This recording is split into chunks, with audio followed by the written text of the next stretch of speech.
स्वागत है आप सभी का एक बार फिर से मेरे YouTube चैनल स्पार्क क्लासेस में।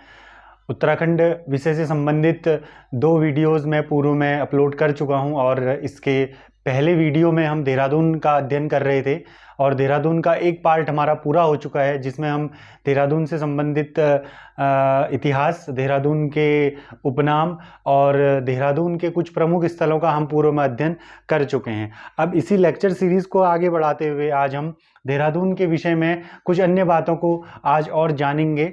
पिछले लेक्चर में मैंने आपको छोड़ा था मसूरी और कालसी के अध्ययन तक। मसूरी और हमने कालसी का अध्ययन देख लिया था, जिसमें थोड़ा सा अगर मैं रिवीजन करूं तो मसूरी की स्थापना 1825 ईस्वी में कैप्टन यंग के द्वारा की गई।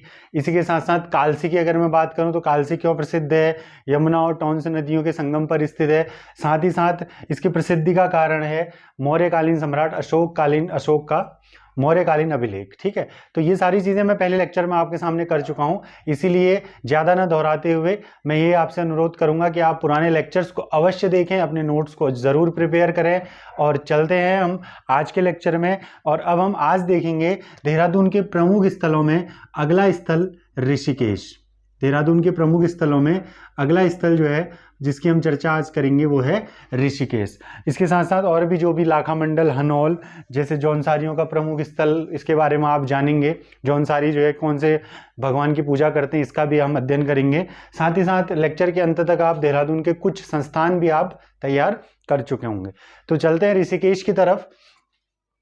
देखिए, ऋषिकेश अगर शब्द का कभी आपसे अर्थ पूछा जाए तो ये विष्णु का पर्यायवाची भी माना जाता है, विष्णु का पर्यायवाची भी इसे कहा जाता है। ठीक है, और ऋषिकेश का अगर हम देखें तो इंद्रियों का स्वामी, उसको हम क्या कहते हैं, ऋषिकेश कहते हैं। इंद्रियों के स्वामी को हम क्या कहते हैं, इंद्रियों का स्वामी शब्द जिसके लिए, उसके लिए हम एक ऋषिकेश शब्द भी यूज करते हैं, जो प्राय कौन से भगवान को माना जाता है, विष्णु भगवान को माना जाता है। कभी आपसे पूछा जाए किसके नाम पर ऋषिकेश अगर हम रखते हैं तो रैभ्य मुनि एक थे, इनके नाम पर ऋषिकेश का नाम जो है वो रखा गया। ये माना गया कि यहाँ पर इन्होंने तपस्या करके जो है अपनी इंद्रियों पर जो है नियंत्रण किया, तो इसी वजह से इस स्थान को ऋषिकेश के नाम से हम जानते हैं। तो किसके नाम पर, रैभ्य मुनि के नाम पर। चलते हैं हम ऋषिकेश के कुछ और नामों की तरफ जो अभी इसके नाम प्रचलित हैं। तो अगर मैं बात करूं स्कंद पुराण में, अगर हम बात करें स्कंद पुराण में, स्कंद पुराण मैंने पहले भी बताया है, उत्तराखंड का सर्वाधिक उल्लेख करने वाला जो पुराण है वो स्कंद पुराण है। स्कंद पुराण में इसके लिए शब्द यूज किया है कुंभजाग मृग। कहीं पर कुंभ करके भी लिखा जाता है, कुंभजाग मृग एक शब्द इसके लिए यूज किया गया है, किसमें, स्कंद पुराण में। अच्छा, स्कंद पुराण में अगर आपसे पूछा जाए कि किस खंड में किया गया है, केदार खंड में या मानस खंड में, तो यह किसका पोर्शन है, गढ़वाल का पोर्शन है। तो स्वाभाविक है कि किसमें उल्लेख होगा इसका, केदार खंड में। तो ये प्रश्न ऐसे भी आ जाता है कि किस स्कंद पुराण के किस खंड में ऋषिकेश को कुंभजांग मृग नाम दिया गया, तो किस खंड में, केदार खंड में। ठीक है, और स्कंद पुराण के केदार खंड में। और इसका एक अर्थ होता है, जैसे कहा जाता है कि यहाँ पर आम के बगीचों की सर्वाधिकता होने के कारण इसे, इस कुंभजांग मृग का जो अर्थ होता है आम का बगीचे से इसके ये संबंधित है यह शब्द, तो इसलिए भी इसको कुंभजांग मृग इसको नाम दिया गया स्कंद पुराण में। ठीक है, अच्छा, वर्तमान में अगर हम चलें थोड़ा सा आगे हम आए तो हेनशुआंग जो मैंने आपको बताया था, जिन्होंने उत्तराखंड को पोली हिमोपोलो कहा, वह उन्होंने ऋषिकेश की जब यात्रा करी तो उन्होंने ऋषिकेश को अपनी पुस्तक में नाम दिया वीरभद्र। क्या नाम दिया, वीरभद्र। ये भी आपसे पूछा जाता है। ठीक है, गंगा को उन्होंने महाभद्र कहा। ठीक है, उत्तराखंड को उन्होंने पोली हिमोपोलो कहा। ठीक, तो ये चीज भी आप ध्यान रखेंगे। किसने, वीरभद्र किसने कहा, हेनशुआंग ने। किसने कहा, हेनशुआंग ने। हेनशुआंग कौन, तो मैंने पहले बता दिया, प्रसिद्ध चीनी यात्री जो हर्षवर्धन के काल में भारत आए थे। ठीक है, अच्छा, वर्तमान समय के अगर मैं इसमें नाम बताऊं तो वर्तमान समय में हम इसको किस किस नामों से जानते हैं, तो हम इस समय इसको संत नगरी भी कहते हैं। ऋषिकेश को हम क्या कहते हैं, संत नगरी भी कहते हैं। साथ ही साथ हम इसे महोदय नगरी भी कहते हैं, संत नगरी और महोदय नगरी भी हम इसे कहते हैं। ठीक है, और वर्तमान में हम इसे इंटरनेशनल कैपिटल ऑफ योगा, योग की अंतर्राष्ट्रीय राजधानी, इंटरनेशनल कैपिटल ऑफ योगा, योग की अंतर्राष्ट्रीय राजधानी भी इसे हम कहते हैं वर्तमान समय में। ठीक है, अभी हम सिर्फ नामों का उल्लेख कर रहे हैं ऋषिकेश के, कौन कौन से नाम है। तो इंटरनेशनल कैपिटल ऑफ योगा किसे कहा जाता है, ऋषिकेश को कहा जाता है। साथ ही साथ यूनियन एक टूरिज्म डिपार्टमेंट के व्यक्ति थे महेश शर्मा, ठीक है, उन्होंने ऋषिकेश को भारत की 2 जुड़वा हेरिटेज सिटीज में रखा, twin national heritage of India, twin national heritage of Indian city या twin national heritage of Indian city. दो, आप ये समझेंगे कि भारत की सांस्कृतिक धरोहर के 2 जुड़वा शहरों में से एक माना जाता है कौन सा, ऋषिकेश, जिसमें पहला कौन सा है, वाराणसी, ठीक है। ट्विन सिटी, या इसको हम आप इसको कहेंगे twin cities of national heritage of India, भारतीय सांस्कृतिक या भारतीय राष्ट्रीय धरोहर की आपकी जुड़वा जो शहर हम कहेंगे, उसमें ऋषिकेश एक है और दूसरा कौन सा है, वाराणसी है। तो इतनी बातें आप समझे ऋषिकेश के बारे में। नंबर 1 क्या, रैव्य मुनि के नाम पर रखा गया, और ऋषिकेश का अर्थ क्या होता है, इंद्रियों का स्वामी से हम इसको संबंधित करते हैं, संबंध रखते हैं। स्कंद पुराण इसका उल्लेख करता है, स्कंद पुराण का केदारखंड इसको किस नाम से जानता है, कुमजांग मृग के नाम से इसको पहचानता है। उसके अलावा अगर हम बात करें अन्य तथ्यों की, दूसरे नाम, तो हेनसांग ने इसे क्या कहा, वीरभद्र कहा। साथ ही साथ इंटरनेशनल कैपिटल ऑफ योग की अंतर्राष्ट्रीय राजधानी भी इसे कहते हैं। और twin cities of national heritage of India, ये नाम किसके द्वारा दिया गया, तो यूनियन आपका टूरिज्म डिपार्टमेंट में एक हमारे व्यक्ति रहे महेश शर्मा, इनके द्वारा ये नाम दिया गया, twin cities of national heritage of India, ठीक है। इतनी चीजें आप ध्यान रखें ऋषिकेश के बारे में। और साथ ही साथ 1989 में इंटरनेशनल योगा फेस्टिवल, 1989 में इंटरनेशनल योगा फेस्टिवल को ऋषिकेश के द्वारा होस्ट किया गया। एक ये तथ्य भी आप ऐड कर लेना, इंटरनेशनल योगा फेस्टिवल को ऋषिकेश के द्वारा क्या किया गया, होस्ट किया गया, ठीक है। और ऋषिकेश के बारे में और थोड़ी बातें करें तो बहुत पवित्र, बहुत आप समझेंगे कि धार्मिक नगरी मानी जाती है। बहुत सारे यहाँ पर मंदिर हैं, ठीक है, और बहुत सारे आपके यहाँ पर देखेंगे आश्रम भी हैं, जैसे मुनकी रेत्री है, पशुलोक आश्रम यहाँ पर स्थित है, ठीक है, हर्बल गार्डन स्थित है। यहाँ पर को आप देखेंगे कि आप देखेंगे अल्कोहल यहाँ पर बैन है, ठीक है। और आप देखेंगे कि किसी भी प्रकार के मांस का उत्पादन या मांस की यहाँ पर बिक्री नहीं होती है। तो काफ़ी धार्मिक नगरों में माना जाता है, ठीक है, ऋषिकेश। तो इतनी बातें आप ध्यान रखेंगे ऋषिकेश के बारे में। नेक्स्ट अब हम कुछ और चीज़ें ऋषिकेश के बारे में अध्ययन करेंगे। नाम वगैरह आपने देख लिए, ठीक है, कितने नामों से इसे जाना जाता है, ठीक। तो अगला पॉइंट है ऋषिकेश के बारे में, ऋषिकेश किन 2 नदियों के संगम पर है, तो ये गंगा और चंद्रभागा नदियों के संगम पर है। किसके संगम पर, गंगा और चंद्रभागा नदियों के संगम पर स्थित है, ठीक है। क्वेश्चन हमेशा आ जाता है ऋषिकेश किन 2 नदियों के संगम पर स्थित है, तो गंगा और चंद्रभागा नदियों के संगम पर ही आपका स्थित है, ठीक है। दूसरी चीज अगर हम देखें तो जैसे आप बुक पढ़ेंगे तो तपोवन, अगर आप देखें नीलकंठ महादेव मंदिर,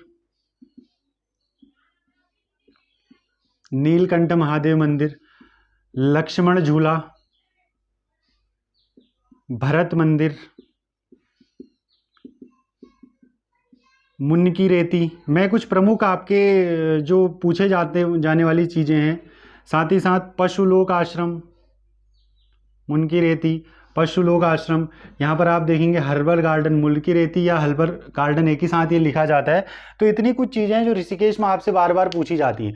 अच्छा, इसमें थोड़ा सा चेंजेस क्या है देखेंगे। तपोवन, अगर आपसे जगह को लेकर के क्वेश्चन आ जाए, जैसे ऑप्शन आ जाए ऋषिकेश, ठीक है, या ऑप्शन आपको इसमें लेकर के आ जाए कोई प्रॉपर सिटीज के हिसाब से क्वेश्चन आ जाए, तब तो आपका आंसर क्या होगा, ऋषिकेश होगा, ठीक है। लेकिन ऋषिकेश के बारे में आप एक चीज़ ये भी ध्यान रखें, यह 3 जो जिले हैं, अब इसको मैं DTH करके याद करो यही कहूँगा, ठीक है, देहरादून, टिहरी गढ़वाल और हरिद्वार, इन तीनों से यह जो ऋषिकेश है, यह प्रॉपर जो प्लेस है ऋषिकेश, तीनों के साथ सीमा बनाता है। देहरादून के साथ भी लगा हुआ है, टिहरी के साथ भी लगा हुआ है और हरिद्वार के साथ भी ये लगा हुआ है, इन तीनों के साथ ही लगा हुआ है। साथ ही साथ इसमें एक चीज़ और आप ऐड करेंगे, पौड़ी गढ़वाल के साथ भी ये लगा हुआ है, बहुत विशिष्ट आपकी जगह है, पौड़ी गढ़वाल के साथ भी ये आपका क्या है, लगा हुआ है ऋषिकेश, ठीक है। तो अगर मैं बात करूं कि तपोवन, ये तपोवन लोकेशन अगर आप शहर के हिसाब से देखेंगे तो आप कहेंगे ऋषिकेश में है, लेकिन अगर आपके पास जिले के हिसाब से क्वेश्चन आ जाए तो ये क्या है, टिहरी गढ़वाल में है। जो ऋषिकेश की जो लोकेशन है, कुछ हिस्सा देहरादून में आता है, कुछ हिस्सा टिहरी गढ़वाल में आता है, कुछ इसमें हरिद्वार में आता है, कुछ हिस्सा इसका किस में आता है, पौड़ी गढ़वाल में आता है। अब बुक्स में आपका सामान्यतः तपोवन ऋषिकेश में लिख दिया गया है, ठीक है, लेकिन अगर आप डिस्ट्रिक्ट के हिसाब से चलेंगे तो जो आपका एक्चुअल में तपोवन है ये आपका कहाँ पर है, टिहरी गढ़वाल में। नीलकंठ महादेव मंदिर यह भी ऋषिकेश में लिखा गया है, परंतु इसकी एक्चुअल लोकेशन कहाँ है, पौड़ी गढ़वाल में। इसकी एक्चुअल लोकेशन आपकी कहाँ आती है, पौड़ी गढ़वाल में। लक्ष्मण झूला अगर मैं बात करूं तो ये जो लक्ष्मण झूला है ये भी आपका किस में आता है, टिहरी गढ़वाल में। ये भी आपका किस में आता है, टिहरी गढ़वाल में।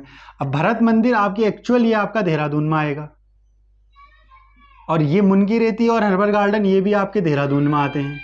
साथ ही साथ ये पशु लोग भी आपका किस में आता है, देहरादून में आता है। तो ये थोड़ा सा अंतर आपका आ जाता है कभी कभार ऋषिकेश के, उसको अगर हम अध्ययन करें ऋषिकेश के अंदर की चीज़ों को, जैसे तपोवन, नीलकंठ महादेव मंदिर सामान्यतया ऋषिकेश में लिखा गया बुक्स में, परंतु जिले के हिसाब से इनकी लोकेशन कहाँ है, पौड़ी गढ़वाल में है, ठीक है। अच्छा, ऋषिकेश के अब कुछ और संस्थान की अगर मैं बात करूँ तो नंबर 1 अगर मैं बात करूँ, हिमालय म्यूजियम। एक आपका हिमालय म्यूजियम है, यह आपका कहाँ है, ऋषिकेश में है, ठीक है। रटने वाले पॉइंट्स हैं आपके, ठीक है। नंबर 1 हिमालय म्यूजियम कहाँ है, ऋषिकेश में। दूसरी चीज है आपका AIIMS, AIIMS, all India institute of medical science, अखिल भारतीय आयुर्विज्ञान संस्थान। इसका मुख्यालय भी कहाँ है, ऋषिकेश में। मतलब ये कहाँ पर है, उत्तराखंड में कहाँ पर है, ऋषिकेश में है। वैसे प्रमुख अगर मेन आपका एम्स देखें तो ये कहाँ पर है, दिल्ली में। इसकी स्थापना कब हुई थी, 2004 में। अब हिमालय म्यूजियम से अगर मैं कुछ चीज़ें बताऊँ तो देखिए 3 चीज़ें कन्फ्यूजन वाली हैं, मैं यहीं पर आपको क्लियर कर देता हूँ। एक आपका आता है हिमालय संग्रहालय, और एक आपका आता है हिमालयन संग्रहालय। अब ये चीज़ें आप आगे भी पढ़ते जाओगे, लेकिन फिलहाल मेरा कहने का मतलब ये है कि जो थोड़ी सी डाउट वाली चीज़ें उनको भी आप देखते हुए चलें, ठीक है। अब हिमालय म्यूजियम आपसे पूछेंगे तो देहरादून में है, देहरादून में भी कहाँ पर है, ऋषिकेश में है, ठीक है। अच्छा, अगर आपसे पूछा जाए कि हिमालयन संग्रहालय कहाँ है तो तब आपका आंसर होगा उत्तरकाशी। हिमालयन संग्रहालय कहाँ है, उत्तरकाशी। देखिए एक ही जैसे नाम है तो कभी कंफ्यूजन हो सकता है, इसीलिए मैं यहीं पर बता रहा हूँ। हिमालय म्यूजियम आपका ऋषिकेश में, हिमालयन संग्रहालय कहाँ पर है, उत्तरकाशी में, और हिमालय संग्रहालय कहाँ है, ये नैनीताल में। अब ऐसा नहीं है कि आपने यहीं पर पढ़ दिया है, आप आगे जब नैनीताल या उत्तरकाशी डिस्ट्रिक्ट हम पढ़ेंगे वहां पर भी हम इन चीज़ों का अध्ययन करेंगे, लेकिन कन्फ्यूजन वाली जो चीज़ है इनका एक अलग सा कॉलम बना के आप जरूर रखें, ठीक है ना। समझ में आ रहा होगा। ऋषिकेश में क्या क्या प्रमुख चीज़ें हैं, तपोवन हो गया ऋषिकेश में, परंतु जिला कौन सा आपका, टिहरी गढ़वाल। नीलकंठ महादेव मंदिर पौड़ी गढ़वाल में, लक्ष्मण झूला टिहरी गढ़वाल में, भरत मंदिर आपका देहरादून में, बाकी ये मुनकी रेती, हर्बल गार्डन, पशु लोग, ये तीनों आपके कहाँ आते हैं, देहरादून में। अच्छा, अगर हम देखें दूसरे यहाँ पर को हिंदुस्तान एंटीबायोटिक संस्थान, हिंदुस्तान, ये आपके पूछे गई चीजें हैं, एंटीबायोटिक संस्थान, एंटीबायोटिक संस्थान, हिंदुस्तान एंटीबायोटिक संस्थान, ये भी आपका कहां पर है, ऋषिकेश में। अच्छा, इसका जो मेन आपका मुख्यालय है ये आपका पड़ता है पुणे में। जो मेन आपका मुख्यालय है हिंदुस्तान एंटीबायोटिक संस्थान का, ये कहां पर है, पुणे में है, ठीक है। अगला हम देखेंगे Indian drugs and pharmaceutical, Indian drugs and pharmaceutical जो संस्थान है यह भी आपका कहाँ है। फार्मास्यूटिकल की स्पेलिंग आई थिंक PH से होगी, नॉट श्योर, आप लोग देख लीजिएगा। फार्मास्यूटिकल PH से ही आएगा। इंडियन ड्रग्स एंड फार्मास्यूटिकल जो संस्थान है यह भी आपका कहाँ पर है, ऋषिकेश में आपका स्थित है, ठीक है। तो ऋषिकेश की आप जितनी भी जानकारी अभी देख रहे हैं इसको बिल्कुल कलेक्ट कर लीजिएगा, यहीं पर इन सारी चीज़ों को तैयार कर लीजिएगा। आगे जब आप ऋषिकेश पढ़ेंगे किसी और संदर्भ में तो इन चीज़ों का आपको बिल्कुल ध्यान रहना चाहिए उस समय। क्या क्या चीज़ें हैं, ऋषिकेश आपका किन किन नदियों के संगम पर स्थित है, गंगा और चंद्रभागा नदियों के संगम पर स्थित है। तपोवन कहाँ स्थित है, ऋषिकेश, जिला कौन सा है, टिहरी गढ़वाल। नीलकंठ महादेव मंदिर ऋषिकेश, जिला कौन सा है, पौड़ी गढ़वाल। लक्ष्मण झूला टिहरी गढ़वाल। और लोकेशन अगर हम देखें तो ऋषिकेश ही आप इसे कहेंगे। भरत मंदिर देहरादून, मुनकी रेती हर्बल गार्डन ऋषिकेश प्राय, और देहरादून आपका क्या है, जिला है। पशु लोग देहरादून। दूसरी तरफ आप देखेंगे हिमालय म्यूजियम कहाँ स्थित है, ऋषिकेश में। हिमालयन संग्रह, उसके रिवर्स मैंने बता दिए, हिमालयन संग्रहालय उत्तरकाशी, हिमालय संग्रहालय नैनीताल। एम्स कहाँ पर है, अखिल भारतीय आयुर्विज्ञान संस्थान, जिसकी स्थापना सन 2004 में हुई, कहाँ पर स्थित है, ऋषिकेश में है। हिंदुस्तान एंटीबायोटिक संस्थान, यह भी ऋषिकेश में है। इंडियन ड्रग्स एंड फार्मास्यूटिकल जो संस्थान है, यह भी आपका कहाँ पर है, ऋषिकेश में ही स्थित है। चलिए, इतनी बातें हमने ऋषिकेश के बारे में देख ली। अब हम आगे कुछ और प्रमुख स्थल देहरादून के देखते हैं।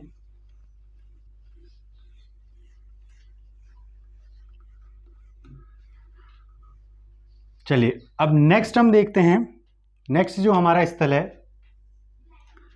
दो और प्रमुख स्थल हम देख लेते हैं, लाखा मंडल, लाखा मंडल और हनौल, लाखा मंडल और हनौल।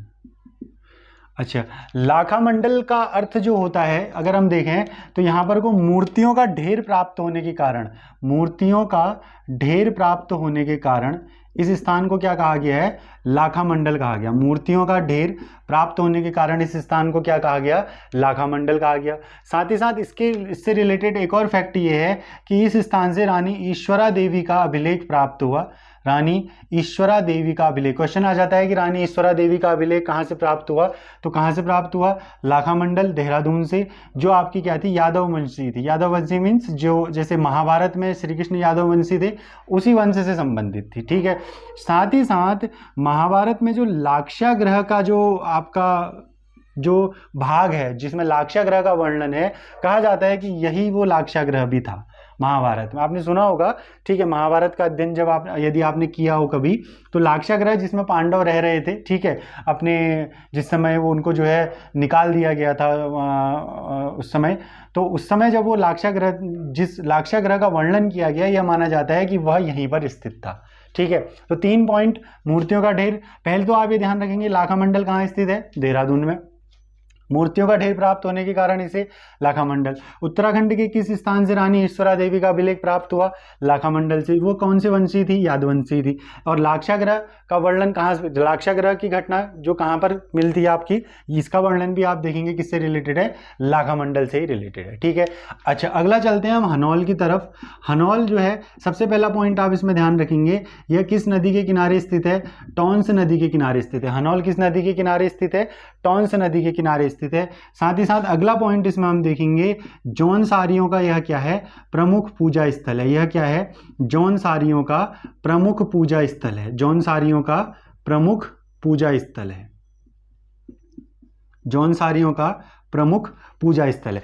जौनसारी उत्तराखंड की जो जनजातियां हैं, उत्तराखंड की जो जनजातियां हैं, ठीक है, थारू, भोटिया, बोक्सा, राजी और जौनसारी, 5 प्रमुख जनजातियां उत्तराखंड में पाई जाती हैं, ठीक है, जिसमें सर्वाधिक जनसंख्या जौनसारियों की है, ठीक है। उसमें अगर आप देखेंगे, जौनसारी जो जौनसार भाबर क्षेत्र है, ये आपका देहरादून में ही है, ठीक है। वहां पर को टॉन्स नदी के किनारे एक स्थान है हनौल, जहां पर को माना जाता है कि जौनसारियों का यह क्या है, प्रमुख पूजा स्थल है। और यहाँ पर महासु शिव, जौनसारियों के प्रमुख देवता कौन है, महासु शिव। यह भी आपका एक प्रश्न आता है, जौनसारियों के प्रमुख देवता कौन है, महासु शिव की यहाँ पर क्या होती है, पूजा की जाती है। महासु शिव किसके जो है आपसे पूछा जाएगा तो किसके, जौनसारियों के क्या है, प्रमुख आपके क्या है, देवता माने जाते हैं। और ये केवल एक नहीं होते हैं, 4 महासु भाई होते हैं ये, ठीक है। अब आप यहाँ पर ये भी ध्यान रखना, 4 महासु भाई होते हैं, केवल अकेले नहीं होते हैं, ठीक है। तो जौनसारियों का प्रमुख पूजा स्थल हनौल, टॉन्स नदी के तट पर है, ठीक है। अच्छा, कालसी किसके तट पर है, यमुना और टॉन्स दोनों के संगम पर। जौनसार और महासु शिव किसकी पूजा यहाँ पर होती है, महासु शिव की यहाँ पर जो है आपकी पूजा होती है। तो अगर हम देहरादून के बात करें तो देहरादून को हम समझ रहे हैं धीरे धीरे, ठीक है। देहरादून में हम मसूरी को हमने अध्ययन कर लिया, ठीक है। ऋषिकेश का हमने अध्ययन कर लिया, साथ ही साथ कालसी का हमने अध्ययन कर लिया, और लाखा मंडल, हनौल, इन सब का हमने इन जगहों का हम अध्ययन कर चुके हैं, ठीक है। अच्छा, अब जो है नेक्स्ट हम देखेंगे देहरादून के प्रमुख संस्थान, देहरादून के प्रमुख संस्थान। अब फिलहाल आपने वन लाइनर नोट्स की तरह इन संस्थानों को देखना है। इन संस्थानों को डीप में हम कब पढ़ेंगे, जब हम संस्थान वाले टॉपिक पे चलेंगे। जब हम संस्थान वाले टॉपिक पे चलेंगे तो हम संस्थानों का टॉपिक बहुत डीप से पढ़ेंगे, किसकी स्थापना कब हुई, किसका क्या स्ट्रक्चर है और किसकी क्या प्रमुख बातें हैं। प्रमुख संस्थानों को तो हमने बहुत गहराई से अध्ययन करना है, लेकिन वो कब, जब हम संस्थान वाले चैप्टर पे चलेंगे। फिलहाल आप जब जिला वाइज देख रहे हैं तो आप जिले के कुछ प्रमुख संस्थानों को यहीं से याद करते हुए वहां तक पहुंचेंगे। ठीक है, तो जिले को हम समझ रहे हैं। तो अब देहरादून जिले के कुछ जो प्रमुख संस्थान हैं, चलिए इनकी तरफ चलते हैं। 2 संस्थान तो आप लोग देख चुके हैं, 2-3 संस्थान आप देख चुके हैं। नंबर 1 लाल बहादुर शास्त्री राष्ट्रीय प्रशासनिक प्रशिक्षण अकादमी, जिसकी स्थापना 2 अक्टूबर 1959 को हुई थी। यह कहाँ पर है, मसूरी में। जिले के अनुसार क्वेश्चन आ जाएगा तो देहरादून में है। ठीक है, लाल बहादुर शास्त्री राष्ट्रीय प्रशासनिक प्रशिक्षण अकादमी, जो भारत की अखिल भारतीय सेवाएं हैं, उन सेवाओं में जो IAS सेवा है, जो प्रशासनिक सेवा है, उसका प्रशिक्षण कहाँ दिया जाता है, यहाँ पर दिया जाता है। ठीक है, चलिए और ऋषिकेश में चलते हैं। तो हम क्या क्या देख चुके हैं वहां पर को, अखिल भारतीय आयुर्विज्ञान संस्थान हम देख चुके हैं ऋषिकेश में, जिसकी स्थापना 2004 में हुई।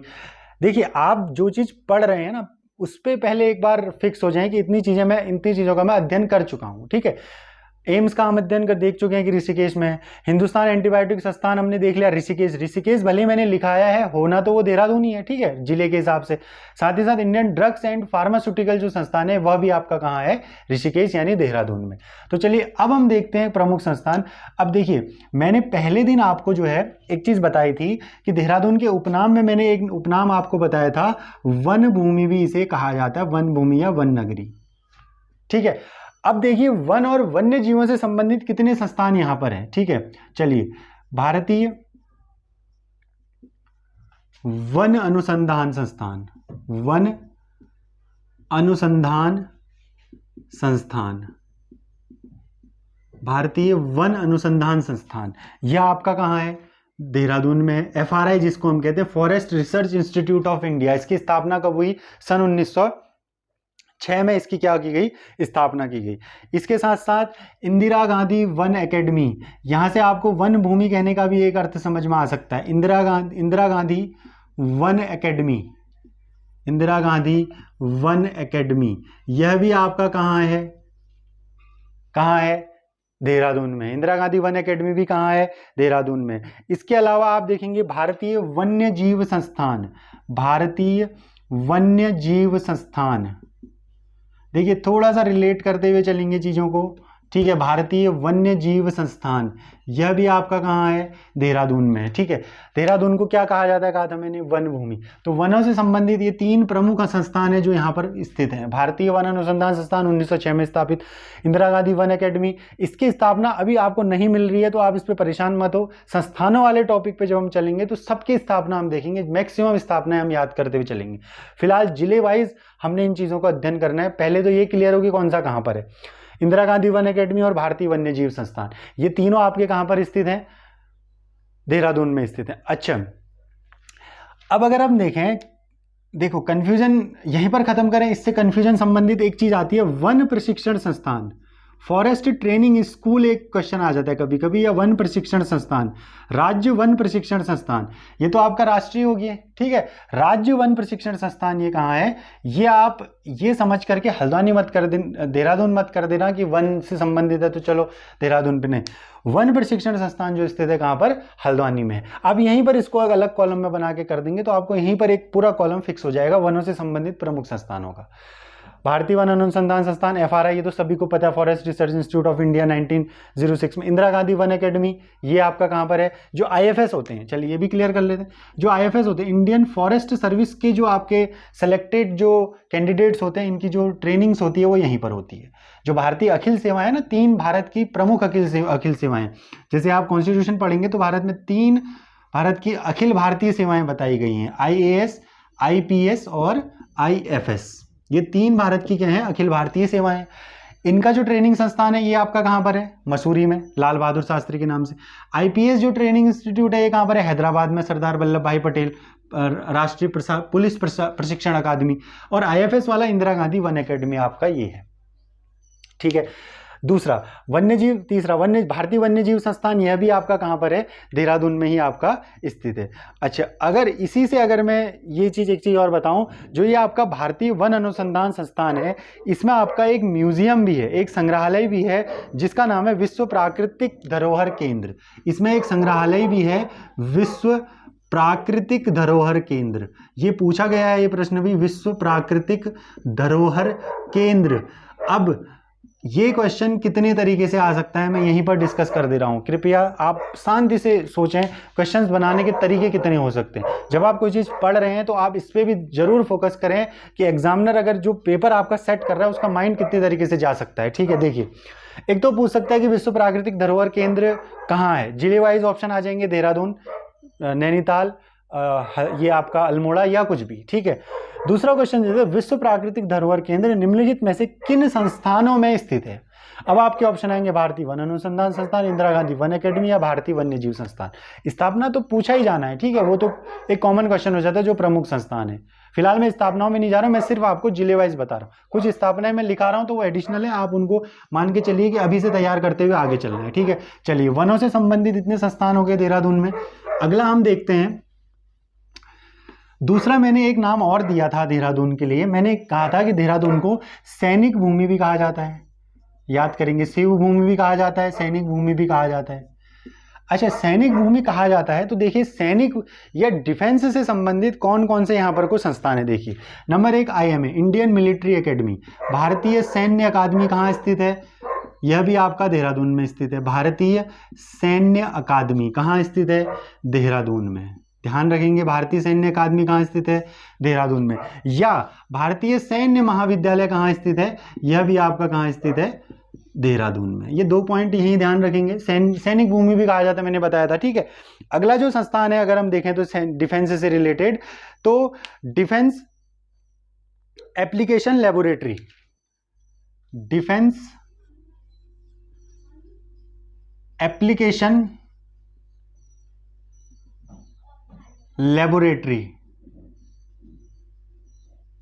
डिफेंस एप्लीकेशन लेबोरेटरी, यह भी कहाँ स्थित है, देहरादून में स्थित है। भारतीय सैन्य अकादमी, साथ ही साथ डिफेंस आपका एप्लीकेशन लेबोरेटरी, यह भी कहाँ स्थित है, देहरादून में स्थित है। तीसरा अगर हम देखें कि द्वितीय गोरखा रेजिमेंट, द्वितीय गोरखा रेजिमेंट, इसका गठन भी कहाँ हुआ, देहरादून में हुआ। द्वितीय गोरखा रेजिमेंट, इसका गठन भी कहाँ हुआ, देहरादून में हुआ। द्वितीय गोरखा रेजिमेंट, इसका गठन भी कहाँ हुआ, देहरादून में हुआ। मैं डिफेंस से संबंधित बता रहा हूँ, जैसे IMA, इंडियन मिलिट्री एकेडमी, इसकी स्थापना, इन दोनों की स्थापना 1932 भी लिख देंगे।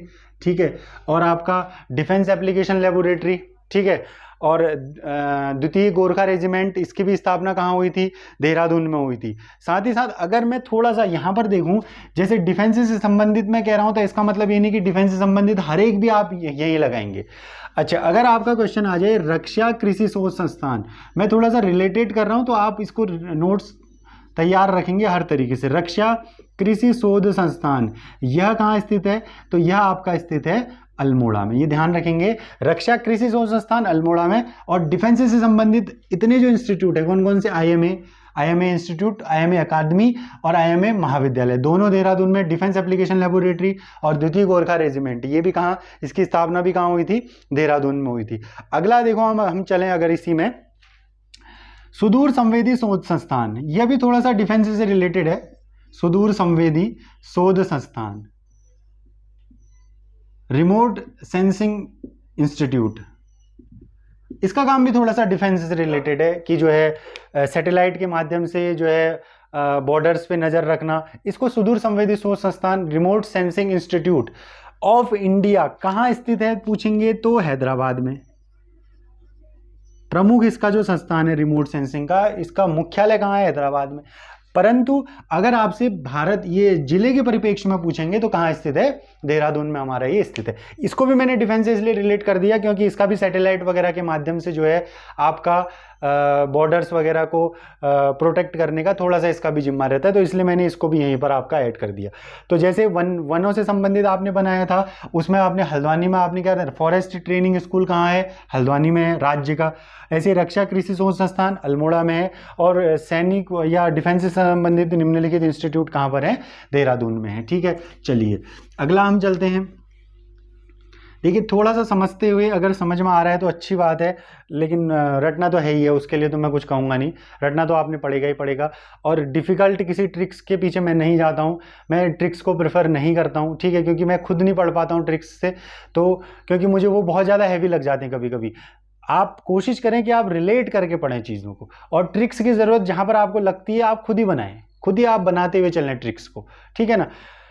तो अगला चलते हैं। कभी कभी ऐसा होता है ना ट्रिक्स में कि टॉपिक को याद करना ज़्यादा सरल हो जाता है ट्रिक्स के, ठीक है, तो इसलिए मैं कोशिश करूंगा ज़्यादा से ज़्यादा चीज़ें आप रिलेट करके समझें, रिलेट करके जितना समझ पाए बहुत अच्छा, फिर उसके बाद आप ट्रिक्स के माध्यम पे चलें। जो आपको याद बिल्कुल नहीं हो रहा है तब आप ट्रिक्स की ओर चलें। अच्छा, अगले संस्थान देखते हैं हमें, महात्मा गांधी नेत्र चिकित्सा संस्थान। महात्मा गांधी नेत्र चिकित्सा संस्थान, ये कहाँ स्थित है? देहरादून में स्थित है। महात्मा गांधी नेत्र चिकित्सा संस्थान, यह भी आपका क्या है? देहरादून में स्थित है। अच्छा, अगला है आपका मानसिक चिकित्सा संस्थान। मानसिक चिकित्सा संस्थान, यह भी आपका कहाँ है? देहरादून में स्थित है। मानसिक चिकित्सा संस्थान, यह भी देहरादून में आप देखेंगे, ठीक है। अच्छा, ONGC oil and natural gas corporation, इसका मुख्यालय भी आपका कहाँ है? देहरादून में। 1956 में यह स्थापित हुआ था, ठीक है। और अगला है आपका नेक्स्ट हम देखेंगे Indian institute of drilling technology. Indian institute of drilling technology, IIDT, यह भी आपका कहाँ स्थित है? Indian institute of drilling technology, ये भी आपका देहरादून में स्थित है। अगला हम देखेंगे Indian institute of petroleum, ONGC से ही लिंक करेंगे, Indian institute of petroleum. Indian institute of petroleum, यह भी आपका कहाँ स्थित है? देहरादून में स्थित है, ठीक है। महात्मा गांधी नेत्र चिकित्सा संस्थान, मानसिक चिकित्सा संस्थान, ONGC और इंडियन इंस्टीट्यूट ऑफ पेट्रोलियम, 1956 में ONGC स्थापित हुआ था, और ये इसका मुख्यालय कहाँ है? देहरादून में। IIDT Indian institute of drilling technology. भारतीय सर्वेक्षण विभाग, बहुत इंपॉर्टेंट, ये हम बोल रहे हैं, भारतीय सर्वेक्षण विभाग का एक कार्यालय यहाँ पर भी स्थित है। भारतीय सर्वेक्षण विभाग, भारतीय सर्वेक्षण विभाग 1942 में ये स्थापित हुआ था, ठीक है। और अगर हम देखें भारतीय सर्वेक्षण विभाग ओरिजिनली कब स्थापित हुआ, तो 1767 में। पहले इसका जो हेड क्वार्टर था वो था आपका कलकत्ता में, द्वितीय विश्व युद्ध के समय इसको शिफ्ट किया गया देहरादून में, ठीक है। अगला अगर हम कुछ और संस्थान देखें तो नेक्स्ट हम देखें भारतीय खान ब्यूरो। भारतीय खान ब्यूरो, यह भी आपका कहाँ स्थित है? देहरादून में। भारतीय खान ब्यूरो, अब थोड़े से रटने ही है, ठीक है, कुछ रिलेट करें तो जैसे अगर किसी को ONGC याद है तो वो इंडियन इंस्टीट्यूट ऑफ पेट्रोलियम वहीं पर याद रखे, किसी को महात्मा गांधी नेत्र चिकित्सा संस्थान याद है तो वहीं से मानसिक को भी मौ से मानसिक चिकित्सा संस्थान की तरफ चल सकते हैं, ठीक है।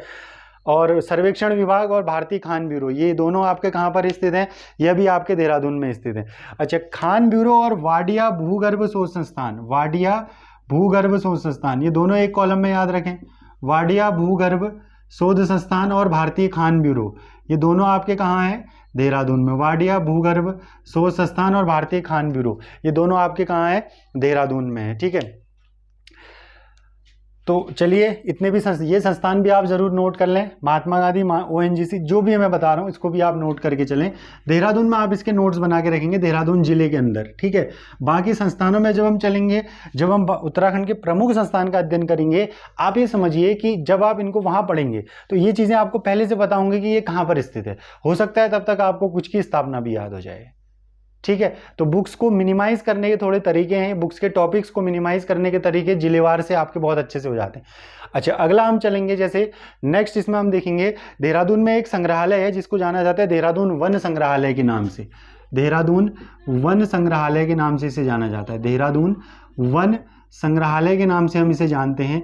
इसकी खास बात यह है कि ये 1914 में स्थापित हुआ और उत्तराखंड का सबसे पुराना संग्रहालय है। उत्तराखंड का सबसे पुराना संग्रहालय, उत्तराखंड का सबसे पुराना क्या है? ये संग्रहालय है, ठीक है। अच्छा, दो संग्रहालय मैंने आपको बता दिए, एक तो देहरादून वन संग्रहालय, ये सबसे पुराना है, तो ये तो जेन्युइन है, आपको स्थापना वैसे भी आ जाती है, पता होना चाहिए। उत्तराखंड का सबसे पुराना संग्रहालय देहरादून वन संग्रहालय, 1914 में यह स्थापित हुआ था, ठीक है।